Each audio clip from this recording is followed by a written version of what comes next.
రాష్ట్ర వ్యాప్తంగా సంచలనంగా మారిన ఫోన్ ట్యాపింగ్ వ్యవహారం బీఆర్ఎస్ నాయకుల చుట్టూ తిరుగుతుందని చెప్పొచ్చు. ముఖ్యంగా మొన్న చూస్తే హరీష్ రావు కావచ్చు, నిన్న చూస్తే కేటీఆర్ పైన మొత్తం సిట్ విచారణ జరుపుతున్నటువంటి నేపథ్యం. మాట్లాడదాం, బీఆర్ఎస్ నాయకులు ఉన్నారు. మాజీ ఎమ్మెల్యే బీగాల గణేష్ గుప్తా నిజామాబాద్ నుంచి మాట్లాడదాం. చెప్పండి, ఎట్లా చూస్తారు ఈ అంశం? బీఆర్ఎస్ గతంలో చూసుకుంటే గత 2 రోజుల కింద హరీష్ రావుని సిట్ విచారించింది, నిన్న కేటీఆర్ని విచారించింది. దీనిపైన మీ అభిప్రాయం ఏంటి? ఏం చెప్పదచ్చు? కేవలం ఇది డైవర్షన్ పాలిటిక్స్ మాత్రమే. గతంలో కేటీఆర్ గారి మీద ఫార్ములా రైస్ ఏదైతే ఉందో దాని మీద ఏసీబీ నోటీసులు ఇచ్చి పిలిచి ఒక 4-5 రోజులు, వారం రోజులు డ్రామా చేశారు. అది పక్కకు పోయింది, దాంట్లో ఏం దొరకలే. ఇప్పుడు మొన్న 2 రోజుల క్రితం హరీష్ రావు గారిని పిలిచి సిట్ నోటీసులు ఇచ్చి ఫోన్ ట్యాపింగ్ చేయించారని చెప్పేసి హరీష్ రావు గారిని పిలిచారు. అసలు హరీష్ రావు గారికి ఈ ఫోన్ ట్యాపింగ్ సంబంధం ఏంది?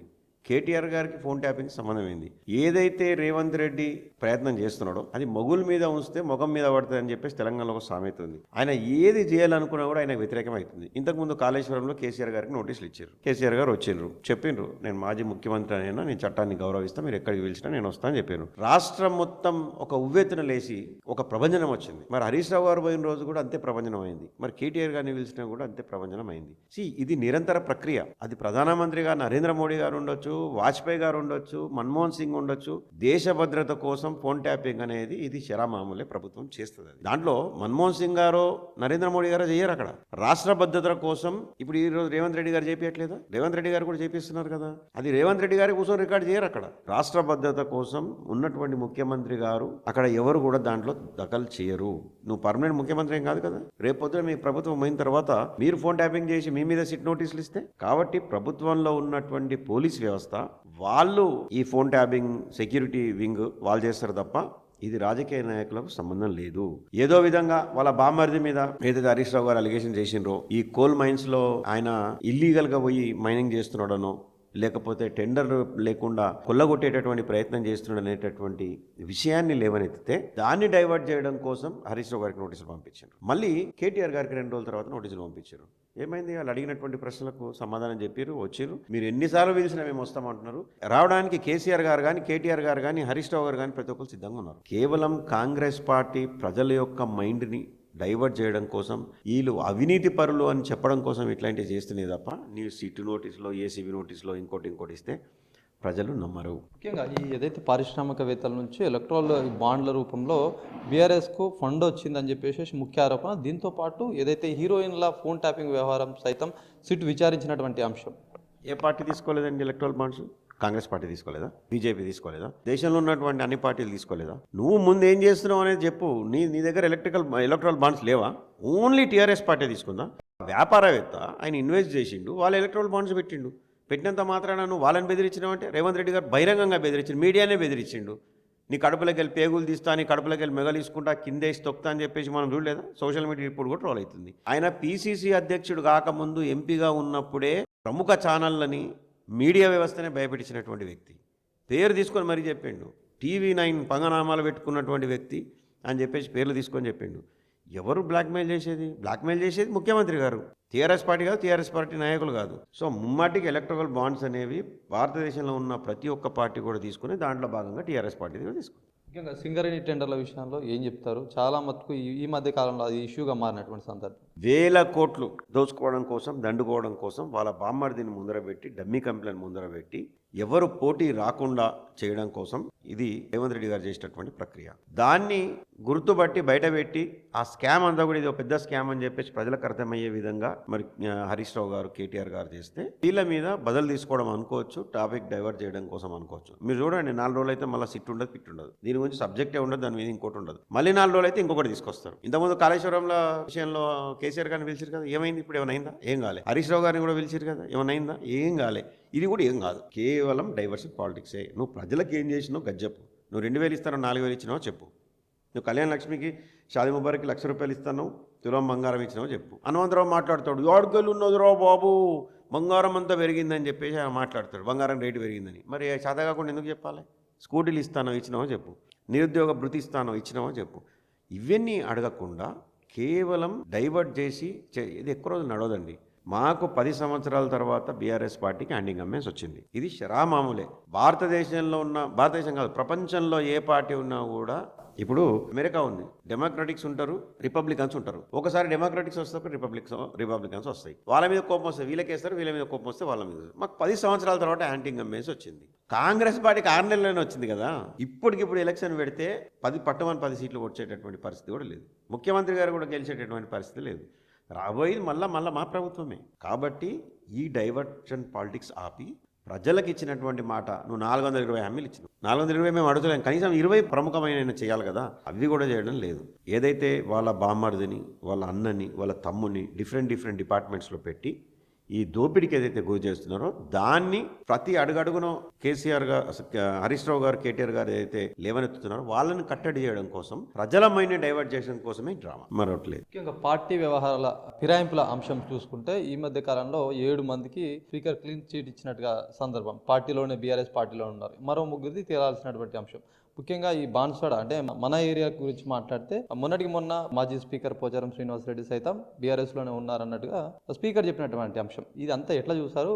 దీనిపైన మళ్ళీ ముందరికి ఎట్లా వెళ్తారు? అంటే ఇంత పెద్ద సీనియర్ నాయకులు, ఒక స్పీకర్గా పనిచేసినటువంటి పోచారం శ్రీనివాసరెడ్డి గారు, ఒక సభాపతిగా పనిచేసిన స్పీకర్ శ్రీనివాసరెడ్డి గారు, మంత్రిగా పనిచేసినటువంటి వ్యక్తి, మరి ఎంపీగా ఉప ముఖ్యమంత్రిగా పనిచేసినటువంటి కడియం శ్రీహరి గారు, మంత్రిగా పనిచేసినటువంటి దానం నాగేందర్ గారు, వీళ్ళందరూ కూడా మాట్లాడుతుంటే అసహ్యం వేస్తుంది. ఎందుకంటే కండువాలు కప్పుకొని పార్టీలు మారి ఏకంగా ఆయన కూతుర్ని నిలబెట్టి ఆయన కూతురు కోసం ప్రచారం చేసిన కడియం శ్రీహరి గారు, ఈయన పార్టీ మార్చి కండువా మార్చి ఎంపీగా పోటీ చేసిన దానం నాగేందర్ గారు, ఏకంగా కాంగ్రెస్ పార్టీ మీటింగ్లలో పోయి మన ముఖ్యమంత్రి గారితో కండువా కప్పించుకున్న పోచారం శ్రీనివాసరెడ్డి గారు, ఇది కాంగ్రెస్ కండువా కాదు, ఇది జాతీయ కండువా అని మాట్లాడితే కనీసం ఇంగిత జ్ఞానం ఉందా? మరి వీళ్ళు అసలు నిజంగా ఏం నాయకులు అని చెప్పేసి మాలాంటి వాళ్ళకు సిగ్గేస్తూ ఉంది. దానికి స్పీకర్ గారు చెప్పడం, లేదు వీళ్ళు మారలేదు. నువ్వు ఏమడుగుతావండి? ఇప్పుడు మారినోడికి మారినా అని చెప్తాడా? పదవి ఊడుతుంది కదా. నువ్వు వాళ్ళని అడుగుతున్నావు, నువ్వు ఏ పార్టీలో ఉన్నావు? నేను బీఆర్ఎస్లోనే ఉన్నా అని చెప్తున్నాడు. అది కాదు, నువ్వు క్యాండిడేట్ని నువ్వు పిలిచి నువ్వు అడగడం కాదు, నువ్వు ప్రజాక్షేత్రంలోకి పోయి నువ్వు ఒక 100 మందినో 1000 మందినో నువ్వు స్పీకర్ గారు సైలెంట్గా పంపించి సర్వే చేయించాలి. పోచారం శ్రీనివాసరెడ్డి గారు మరి ఏ పార్టీలో ఉన్నాడు? ఆ పబ్లిక్ నుంచి ఏమొస్తుంది రిపోర్ట్? నువ్వు తీసుకో, టెక్నికల్ గ్రౌండ్స్ తీసుకోండి. టెక్నికల్ గ్రౌండ్స్లో మరి ఆయన ఎట్లా మారిండు, మరి కండువా ఎందుకు వేసిండు? ఇప్పుడు ప్రతి ఒక్కరు పోతారండి నియోజకవర్గానికి, పోయినంత మాత్రాన ముఖ్యమంత్రి గారు కండువా అయ్యారు కదా. నీకు రిప్రజెంటేషన్ ఇస్తావు, రిప్రజెంటేషన్ ఇచ్చిన తర్వాత ఏ పార్టీ ఎమ్మెల్యే అయినా కూడా ముఖ్యమంత్రి గారికి రిప్రజెంట్ ఇచ్చేటటువంటి హక్కు ఉంది. మరి మీరు ఒక ఎమ్మెల్యేగా పోయి నా నియోజకవర్గంలో సమస్యలు ఉన్నాయని చెప్పండి, దానికి కండువా వేసుకోవాల్సినటువంటి అవసరం ఏంది? సరే జాతీయ కండువా అని అందాం, మరి ప్రతి ఒక్కరు కలిసిన ప్రతి ఒక్కరికి జాతీయ కండువా వేయట్లేదే మరి ముఖ్యమంత్రి గారు? ఏం మొహం పెట్టుకొని మాట మాట్లాడతారు? అంటే టెక్నికల్గా వాళ్ళ పదవి పోవద్దు అనేటటువంటి ఉద్దేశంతోనే ఈ డ్రామా ఆడుతున్నారు తప్ప ఖచ్చితంగా స్పీకర్ గారు నిర్ణయం తీసుకుంటే ఏ ఒక్కడు కూడా మిగడందరినీ కొట్టిపడేయాల్సింది. మీ దగ్గర అన్ని ఎవిడెన్స్ ఉన్నప్పటికీ కోర్టులో ఆల్రెడీ మీరు దీనికి సంబంధించి ఫైట్ చేస్తున్నటువంటి సందర్భం, ఏ విధంగా మరి ముగ్గురి విషయంలో ఎట్లా వస్తాయి? వీళ్ళు మీ దగ్గర ఉన్నటువంటి ఎవిడెన్స్ని ఏ విధంగా యూజ్ చేసుకొని మీరు ఈ కేసులో కావచ్చు ఈ దీంట్లో ఎట్లా ముందుకెళ్తారు? చట్టం మీద నమ్మకం మాకుంది, మాకు ఒక లీగల్ వ్యవస్థ ఉంది పార్టీలో, తప్పకుండా లీగల్ పోరాటం చేస్తాం, న్యాయ వ్యవస్థలో పోరాటం చేస్తాం. ఇప్పుడే కోర్టులో నడుస్తుంది, కోర్టు డెడ్ లైన్ ఇచ్చింది స్పీకర్ ఇచ్చిన దాని మీద కూడా ఖచ్చితంగా మా న్యాయ వ్యవస్థ ఛాలెంజ్ చేస్తుంది. ఇగో ఈ టెక్నికల్ గ్రౌండ్స్ ఉన్నాయి, ఇగో వీరు ఇక్కడ చేసిండ్రు, ఈ కాంగ్రెస్ పార్టీ మీటింగ్లలో పోయినరు, కాంగ్రెస్ పార్టీ మీటింగ్లలో కూడా పాల్గొన్నటువంటి ఫోటోలు వీడియోలు మా దగ్గర ఉన్నాయి. ఆ ఎవిడెన్స్లు పెడతాం తప్పకుండా. పెట్టిన తర్వాత స్పీకర్ ఇచ్చినటువంటి జడ్జిమెంట్ మీద కూడా ఛాలెంజ్ చేస్తాం.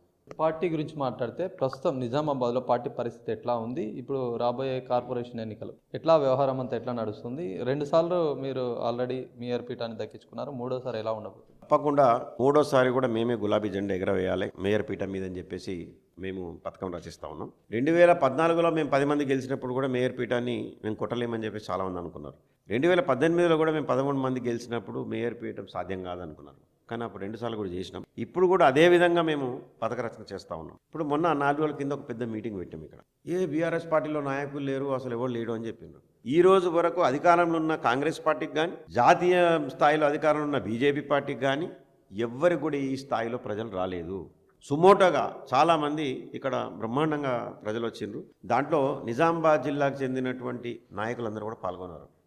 నాతో పాటు ఆమె షకీల్ గారు మాజీ ఎమ్మెల్యే బోధన్, జీవన్ రెడ్డి గారు మాజీ ఎమ్మెల్యే ఆర్మూర్, అదేవిధంగా బాజిరెడ్డి గారు రూరల్ ఎమ్మెల్యే, సురేష్ రెడ్డి గారు స్పీకర్, ప్రశాంత్ రెడ్డి గారు, అందరం వీజీ గౌడ్ గారు అందరం కూడా పాల్గొని ఒక మంచి మెసేజ్ ఇచ్చినాం. చాలా కాంపిటీషన్ ఉంది. ఒక్కొక్క డివిజన్లో మాకు కనీసం అంటే 5-6 అభ్యర్థులు ఉన్నారు. మీరు 15 నిమిషాల నుంచి మీరు కూడా చూస్తున్నారు. మీ ముందర ఎంతమంది వచ్చిపోయినారో, ఎంతమంది కలుస్తున్నారో, ఉత్సాహవంతులు ఎంతమంది ఉన్నారో. మేము సెలెక్ట్ చేయాలి. ఇప్పుడు ఎక్కడెక్కడ ఎవరెవరిని తీసుకోవాలి, మేము సర్వేకి ఇచ్చి ఆ సర్వేలో ఎవరికైతే బాగుందో వాళ్ళకి మేము ఖచ్చితంగా ఇస్తాం. పార్టీకి లాయలిస్టులు కావచ్చు, క్షేత్రస్థాయిలో గెలిచే వాళ్ళు కావచ్చు, అటువంటి వాళ్ళకే మేము ఖచ్చితంగా పార్టీ నిర్ణయం చేస్తాం. ముఖ్యంగా కార్పొరేషన్ ఎలక్షన్ దగ్గరకు వచ్చినాయి. మొత్తం రేపో మాపో షెడ్యూల్ విడుదలయ్యే నేపథ్యంలో ఏ కాలనీ చూసినా ఇప్పుడు మొత్తం మెరిసిపోతున్నటువంటి సిచ్యువేషన్. ఏంది ఇన్ని రోజులు లేని మెరుపు ఇప్పుడు ఎందుకు వస్తుందంటారు? చూడండి, నాయకుడు అంటే మనసు పెట్టి పని చేయాలా. ఎలక్షన్ల ముందు స్టంట్ చేసేటోడు నాయకుడు కాదు. మేము ఎలక్షన్ రోజు కూడా పనిచేసినాం, ఎలక్షన్ మరుసటి రోజు కూడా పనిచేసినాం. ఇంకో 5 సంవత్సరాలు ఉందిలే అప్పుడు చూసుకుందామని చెప్పేసి మేము అనుకోలే. నిజామాబాద్లో మిస్టర్ డెవలప్మెంట్ అనే పేరు నాకు వచ్చింది, అది మీకు కూడా తెలుసు. మరి మిస్టర్ డెవలప్మెంట్ అని ఊరికి వస్తుందా? నేనేం పెట్టుకుంటే ఎవడని ఇస్తాడా? ఎందుకు వచ్చింది మీకు ఆ పేరు? అనుక్షణం మేము ప్రజల్లో ఉన్నాం, అభివృద్ధి చేసినాం. ఎలక్షన్ల ముందే స్టంట్ చేయడానికి మేము రాలేదు. ప్రజలు 2 సంవత్సరాల నుంచి పడని రోడ్లు నీకు ఎలక్షన్ల ముందు పడుతున్నాయి అని అంటే మరి గమనిస్తారు కదా ఖచ్చితంగా. యాంటీ ఇన్కంబెన్సీ అనేది ఒక బీఆర్ఎస్ పార్టీగా ఉంటుందా? అది it is applicable to Congress, it is applicable to BJP, applicable to every party. కాబట్టి ఈ స్టంట్లకు ప్రజలు మోసపోవద్దని, మోసపోరని నేను నమ్ముతాను. చివరగా ఒక క్వశ్చన్ ఏంటంటే, గతంలో మీరు బీఆర్ఎస్ పార్టీ నుంచి ఎమ్మెల్యేగా వ్యవహరించారు, అర్బన్ ఎమ్మెల్యేగా. మీరు చేసిన అభివృద్ధికి ప్రస్తుతం ఇక్కడ బీజేపీ ఎమ్మెల్యే పదవిలో ఉన్నారు. మీ గతంలో పోల్చుకుంటే ఈ 2 ఏళ్లలో ఎలా చూస్తారు? ఈ అభివృద్ధిని ఎలా చూస్తారు? గతంలో ఉన్నటువంటి అభివృద్ధి ఎలా చూస్తారు? ఓవరాల్గా ఏం చెప్తారు దీని గురించి? శ్రీనివాస్ గారు, నాకు తెలిసి మీరు నిజామాబాదే అనుకుంటా. నేను పుట్టి పెరిగింది నిజామాబాదే అనుకుంటా. గతంలో అంటే చాలా మంది పెద్ద మనుషులు, అంటే నాకు తాత వయసు, నా తండ్రి వయసు కంటే పెద్దోళ్ళు వాళ్ళు ఏం చెప్తారంటే, నిజామాబాద్లో నాకంటే చాలా మంది పెద్ద పెద్ద నాయకులు వచ్చారు ఇక్కడికి, మంత్రులు అయినరు, పెద్ద నాయకులు అయినరు. కానీ స్వతంత్రం వచ్చిన నుంచి మీ హయాంలో జరిగినటువంటి అభివృద్ధి ఇంతవరకు ఎప్పుడు జరగలేదు అనేది పెద్దవాళ్ళ మాట. చాలా సీనియర్ నాయకులు, వివిధ పార్టీల్లో పనిచేసే వాళ్ళు. దాంట్లో భాగంగా మీరు మొదలు పెడితే ఇంటిగ్రేటెడ్ కలెక్టరేట్ అన్ని జిల్లాలు వచ్చినాయి, కానీ పాత జిల్లాలో రాలే. మనది పాత జిల్లా అయినప్పుడు కూడా మేము ఇంటిగ్రేటెడ్ కలెక్టరేట్ తెచ్చినాం. అందరికన్నా మాది స్పెషల్ ఉంటుంది కలెక్టరేట్. దగ్గరుండి మేము కట్టించినాం. పక్కనే నాట్ బిల్డింగ్ తర్వాత ఐటీ హబ్. ఎప్పుడో గిర్రాజ్ అనేటటువంటి వ్యక్తి కట్టించినటువంటి గిర్రాజ్ కాలేజ్ ప్రాంగణంలో 40s లో ఆయన కట్టింది. దాని తర్వాత కొత్త బ్లాక్ కట్టించింది మేమే, దాని కాంపౌండ్ కట్టించింది మేమే. మళ్ళీ విజయ్ టాకీస్ దగ్గర రైల్వే వంతెన దాన్ని నిర్మించింది మేమే. మున్సిపల్ బిల్డింగ్ కట్టించింది మేమే. మినీ ట్యాంక్ బండ్ కట్టించింది మేమే. అహ్మదీ బజార్ కట్టించింది మేమే. శ్మశాన వాటికలు కట్టించింది మేమే. 25 కిలోమీటర్ల సెంటర్ మీడియన్లు, లైట్లు, సెంట్రల్ లైటింగ్ పెట్టించింది మేమే. గల్లీకి రోడ్లు వేసింది మేమే. అండర్ గ్రౌండ్ డ్రైనేజ్ చేసింది మేమే. ఎస్టీపీలు కట్టింది మేమే. ఇంకా చాలా ఉన్నాయి, మీకు బోర్ అవుతుంది నేను చెప్తే. మా బాధ ఏంటంటే 2 సంవత్సరాల్లో మేము మీకు అప్పచెప్పిన రోడ్లు, లైట్లు, మేము పెట్టిన స్తంభాలకు లైట్లు పెట్టే పరిస్థితి లేదు. ఈ ఎమ్మెల్యేకి లైట్లు పెట్టే పరిస్థితి లేదు. మేము పెట్టిన చెట్లకు నీళ్లు పోసే పరిస్థితి లేదు. మేము పెట్టే రోడ్లను కాపాడే పరిస్థితి లేదు. మరి అటువంటి ఎమ్మెల్యేని ఎందుకు ఎన్నుకున్నారో ప్రజలు? మరి రాబోయే రోజుల్లో ఖచ్చితంగా బుద్ధి చెప్తారని మాత్రం నేను అనుకున్నాను. అంటే ఈ 2 సంవత్సరాల్లో కాంగ్రెస్ అధికారంలో ఉంది, మీ ఎమ్మెల్యే లేడు, ఓకే, మీరు రండి రంగంలోకి, మీరు చేయండి. బీజేపీ ఎమ్మెల్యే ఏమంటాడు, నేను అధికారంలో లేను, నేను అధికారంలో లేకుండా నేను బొడి చేస్తుంటే, నేను దున్నేస్తుంటే అని చెప్పేసి మాట్లాడతాను. నీకు అధికారం లేదు. మరి అధికారం లేనప్పుడు నువ్వు పోవాలి, ముఖ్యమంత్రి దగ్గర పోవాలి, అడగాలి, ఫండ్స్ తీసుకురావాలి. నేను తెచ్చిన 100 కోట్లు నేను తెచ్చిన అని చెప్తాడు. నేను తెచ్చిన 60 కోట్లు నేను తెచ్చిన అంటాడు. నువ్వు 99 ఏలే, 101 తేలే, 100 నేను తెచ్చిందే కదా. నువ్వు 60లో 59 తేలే, 61 తేలే, నేను తెచ్చిన ఇదే కదా. సో ఎందుకు ఇవన్నీ దగులుబాజీ డ్రామాలు? నిజంగా మీకు ప్రజలకు సేవ చేయాలనుకుంటే మీరు ప్రజాక్షేత్రంలో ఉండాలి. మేం చేసిన అభివృద్ధి కంటే ఇంకెక్కువ చేయాలి. దాన్ని డెఫినెట్గా మెచ్చుకుంటాం. నేను ఒక మీటింగ్లో పోయినప్పుడు ఆయన నా పక్కన ఉన్నప్పుడు నేను చెప్పిన, నేను ఎంతైతే చేసినో నాకంటే గొప్పది నువ్వు చేయాలని చెప్పేసి నేను కాంక్షిస్తా, ఆ విధంగా పనిచేయండి అని చెప్పిన. కుల సంఘాలకు, దాదాపు అన్ని కుల సంఘాలకు గౌరవించి కమ్యూనిటీ హాల్స్ కట్టించినాం. పట్టుమని 10 రూపాయలు ఇచ్చిన పరిస్థితి 2 సంవత్సరాల్లో ఈరోజు ఎక్కడుందండి అభివృద్ధి? మీరు చెప్పండి. ఇంకా మీరు డిబేట్ పెడితే ఇంకా చాలాసేపు, ఇంకా చాలా గంటలు నేను మాట్లాడగలుగుతా. ఆ కెపాసిటీ నాకు ఉంది. మరి ప్రజలు అన్నీ గమనిస్తున్నారని నేను అనుకుంటున్నా. కాలనీలలో లైట్లు పోతే తలా 100 రూపాయలు 200 రూపాయలు వేసుకొని బల్బులు కొనుక్కొని కాలనీలో పెట్టే పరిస్థితి మన మున్సిపల్ నుంచి లేదు. ఇప్పుడు మున్సిపల్ అధికారులు ఇక్కడ పనిచేసిన ఉన్నారు కదా, వాళ్ళు కూడా చెప్తుంటారు, సార్ మా దౌర్భాగ్యం సార్, మేము ఏం చేయాలి, ఎందుకు లైట్లు పెడతలేడు, నా దగ్గర రిప్రజెంటేషన్ వస్తే నేను ఫోన్ చేస్తుంటా, ఏంది పలానా కాలనీలో లైట్లు లేవంటే ఏం చేయాలి సార్, డబ్బులు లేవు సార్, ఇక్కడ అడిగే నాదులు లేడు సార్, మేము ఎవరి దగ్గర కూడా మాకు కూడా తెలుస్తలేదు అనేటటువంటి పరిస్థితి. కాబట్టి డెవలప్మెంట్ అనేది కేవలం మనం ఇంట్లో కూర్చుంటే రాదు, అసెంబ్లీలో నిద్రపోతే రాదు. అసెంబ్లీలో పోయి మాట్లాడితే వస్తుంది, నిద్రపోతే రాదు. కాబట్టి మేము పోయినాం, మేము మాట్లాడినాం, మేము కొట్లాడినాం, రిక్వెస్ట్ చేసినాం, ఫండ్స్ తెచ్చినాం, అభివృద్ధి చేసినాం. అంటే వీళ్ళందరూ ఏం మాట్లాడట్లేదు, అసెంబ్లీలో నా గలం విప్పినా, మాట్లాడినా, ఇంత ఫండ్ తీసుకొచ్చినా అని చెప్పేసి బహిరంగంగా చెప్తున్నారు కదా ప్రెస్ మీట్లు పెట్టి. ప్రజలు చూస్తున్నారు కదా, మీరు మాట్లాడిరా, మీరు నిద్రపోయినరా, ఇంకోటి చేసిరా అనేది ప్రజలు చూస్తున్నారు కదా. మరి నిజంగా మీరు కొట్లాడిరా, మీరు మాట్లాడిన ఇష్యూ కాదు అక్కడ. మీరు ఎంత ఫండ్ తెచ్చారు, ఏం డెవలప్మెంట్ చేసిరు అనేది మాత్రమే ఇష్యూ. ప్రజలు మీరు ఏం చేసిరు, ఎక్కడ పోయారు అని చెప్పేసి అడగరండి. నా ఇంటి ముందు రోడ్డు పడ్డదా లేదా, నా ఇంటి ముందు డ్రైనేజ్ క్లీన్ ఉందా లేదా, రాత్రిపూట నా ఇంటి ముందు లైట్లు వెలుగుతున్నాయా లేదా, నాకు సమయానికి నీళ్ళు వస్తున్నాయా లేదా, లా అండ్ ఆర్డర్ బాగుందా లేదా, ఇవి ప్రజలు కోరుకుంటారు. నువ్వు ఎన్ని గంటలు అసెంబ్లీకి పోయినావు, ఎన్ని గంటలు అసెంబ్లీలో నువ్వు మాట్లాడినావు, నువ్వు ఇంకెవరిని కలిసినావు అనేది ఇమ్మెటీరియల్ ఫర్ పబ్లిక్. నువ్వు ఏం చేసినావు అనేది ఇది. మేము కళ్ళ ముందు కనబడేటటువంటి డెవలప్మెంట్ మేము చేసినాం. ఇప్పుడు నా డబ్బా నేను కొట్టుకోవడం కాదు, ప్రజలు మాట్లాడతారండి. ఈ ప్రజలు మాట్లాడతారు, నువ్వు అన్ని పార్టీలు మాట్లాడతారు, ప్రతి ఒక్కళ్ళు. ఒక మేయర్ గారిది కార్పొరేషన్ది ఫేర్వెల్ పార్టీ ఉండే, వాళ్ళ ఆహ్వానం మేరకు నేను పోయినా. స్టేజ్ మీద ఉన్నటువంటి 4 పార్టీలు, డెఫినెట్ అంటే బీఆర్ఎస్ పార్టీ వాళ్ళు అంటే నాకు ఖచ్చితంగా మా అన్న మంచోడే అని చెప్తారు. బీజేపీ పార్టీ నాయకులు ఆ స్టేజ్ మీద మాట్లాడారు, కాంగ్రెస్ పార్టీ నాయకులు ఆ స్టేజ్ మీద మాట్లాడారు, ఎంఐఎం పార్టీ నాయకులు ఆ స్టేజ్ మీద మాట్లాడారు. గణేష్ బిగాల గారు చేసినటువంటి అభివృద్ధి నిజామాబాద్లో ఎవరు చేయలేదు, మాకు అందరికీ సమానంగా చూసిరు, మా వారికి ధన్యవాదాలు అని చెప్పి స్టేజ్ మీద చేశారు. అంతకంటే గొప్ప నాకేం కావాలండి. నేను హాల్లోకి ఎంటర్ అయితే అధికారులు, అనధికారులు, రాజకీయ నాయకులు ప్రతి ఒక్కరు స్టాండింగ్ ఎవేషన్, స్టేజ్ మీద ఉన్న వాళ్ళు, కింద ఉన్న వాళ్ళు ప్రతి ఒక్కరు నిలబడి నాకు మర్యాద ఇచ్చారు. నేను కోరుకునేది కూడా అంతకంటే ఎక్కువేం లేదు. మనం 10 సంవత్సరాలు నాకు అభివృద్ధి నాకు నిజామాబాద్ ప్రజలు సమయం ఇచ్చారు. ఆ 10 సంవత్సరాల్లో నేను 100 సంవత్సరాలు గుర్తుండే విధంగా నేను పనిచేసిన.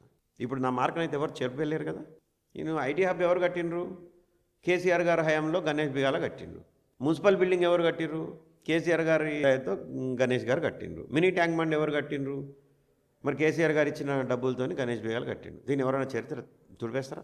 అది మేము కోరుకునేది. అది ఇంత డెవలప్మెంట్ చేశారు, నగరానికి ఇన్ని రకాల అభివృద్ధి చేసినప్పటికీ ప్రజలు మిమ్మల్ని ఎందుకు గెలిపించలేదు, అతన్ని ఎందుకు గెలిపించారు ఇప్పుడు ఉన్నటువంటి బీజేపీ? పోలరైజేషన్, అది మీకు తెలుసు. మా దౌర్భాగ్యం ఏంటంటే, ఇది షబ్బీర్ అలీ అనే వ్యక్తి నిజామాబాద్కు వచ్చినప్పుడు ఒక రకమైనటువంటి సిచ్యువేషన్ నిజామాబాద్లో క్రియేట్ చేశారు. క్రియేట్ చేయడం వల్ల ఆ పోలరైజేషన్ జరిగింది. కానీ గణేష్ బిగాల చెడ్డోడనో లేదా ఈయన మంచోడు కాదనో నాకు ఓట్లు వేయలే. గణేష్ బిగాల మంచోడే కానీ అనుకుంటూ ఓట్లేసారు. ఆ పరిస్థితి నిజామాబాద్, ఇది నా ఒక్కటి కాదండి. నిజామాబాద్లో భారతి రాణి గారు గెలిచినప్పుడు అదే, ముక్కా దేవేందర్ గారు గెలిచినప్పుడు అదే పరిస్థితి. ఇట్లాంటి ప్రత్యేకమైనటువంటి పరిస్థితి నిజామాబాద్లో ఉంటుంది. దానికి నేను అతీతుడిని కాదు, ఇది మాకు కూడా తెలుసు. గతంలో జరిగినటువంటి పరిస్థితి ఇప్పుడు రిపీట్ అయింది. ఈ 5 సంవత్సరాలు, ఇప్పుడు గతంలో ఎండ లక్ష్మణ్ గారు గెలిచిండ్రు, 5 సంవత్సరాలు నిజామాబాద్ వెనుక పోయింది. దాని తర్వాత నాకు ఇచ్చిండ్రు. 10 సంవత్సరాల్లో నేను 5 సంవత్సరాలు వెనుక పోయిన నిజామాబాద్ 10 సంవత్సరాలు ముందుకు తీసుకుపోయినా. మళ్ళీ ఇప్పుడు ధనపాల్ సూర్యనారాయణ గారికి ఇచ్చిండ్రు, మళ్ళీ 5 ఏళ్ళు వెనుక పోయింది. మళ్ళీ ఏమవుతుంది, ప్రజల్లో చర్చిస్తారు కదా, లేదు మనం ఇప్పటికీ అంటున్నారు ఎక్కడ పోయినా, అరే మనం తప్పు నిర్ణయం తీసుకున్నాం, అనవసరంగా మనం ఓడగొట్టుకున్నాం గణేష్ బిగాల్ గారిని, ఈసారి రాబోయే ఎలక్షన్లో ఖచ్చితంగా ఈయనని గెలిపించుకోవాలి అని చెప్పేసి. ఈ రోజున్న పరిస్థితి రేపు ఉండదు, రేపున్న పరిస్థితులు ఉండదు. People are realising anti incumbency అనేది బీజేపీ మీద వస్తుంది, కాంగ్రెస్ మీద వస్తుంది, మళ్ళీ రేపు రాబోయేది బీఆర్ఎస్ ప్రభుత్వం. మొత్తానికి ఏదైతే నిజామాబాద్ జిల్లా విషయం కావచ్చు, ఇటు రాష్ట్ర స్థాయిలో జరుగుతున్నటువంటి అంశాల మీద మాజీ ఎమ్మెల్యే బిగాల గణేష్ గుప్తా అయితే స్పందించినటువంటి నేపథ్యం. ఏదేమైనప్పటికీ బీఆర్ఎస్ పార్టీ గతంలో పనిచేసింది, ప్రజల మనసు గెలుచుకుంది. ప్రస్తుతం ఉన్నటువంటి ఏదైతే కాంగ్రెస్ పార్టీ కావచ్చు, ఇచ్చిన హామీల్ని సైతం నెరవేరట్లేదని చెప్పేసి చెప్తున్నటువంటి పరిస్థితి. లోకల్ ఎమ్మెల్యే గురించి మాట్లాడితే, గతంలో మా పార్టీ ఏదైతే అభివృద్ధి సంక్షేమ పథకాలు గ్రౌండ్ స్థాయిలో తీసుకెళ్ళి మొత్తం నిజామాబాద్ సిటీని అద్భుతంగా తీర్చిదిద్దింది. ప్రస్తుతం ఉన్నటువంటి ఎమ్మెల్యే దానికి ధీటుగా పనిచేయాల్సింది పోయి ప్రస్తుతం ఎక్కడి గొంగడి అక్కడే ఉందని చెప్పేసి విమర్శలు చెప్తున్నటువంటి పరిస్థితి. మొత్తానికి నిజామాబాద్ ఉన్నటువంటి తాజా పరిస్థితి. కెమెరా పర్సన్ సందీప్తో శ్రీనివాస్, అభినవ్ భారత్, నిజామాబాద్ నుంచి.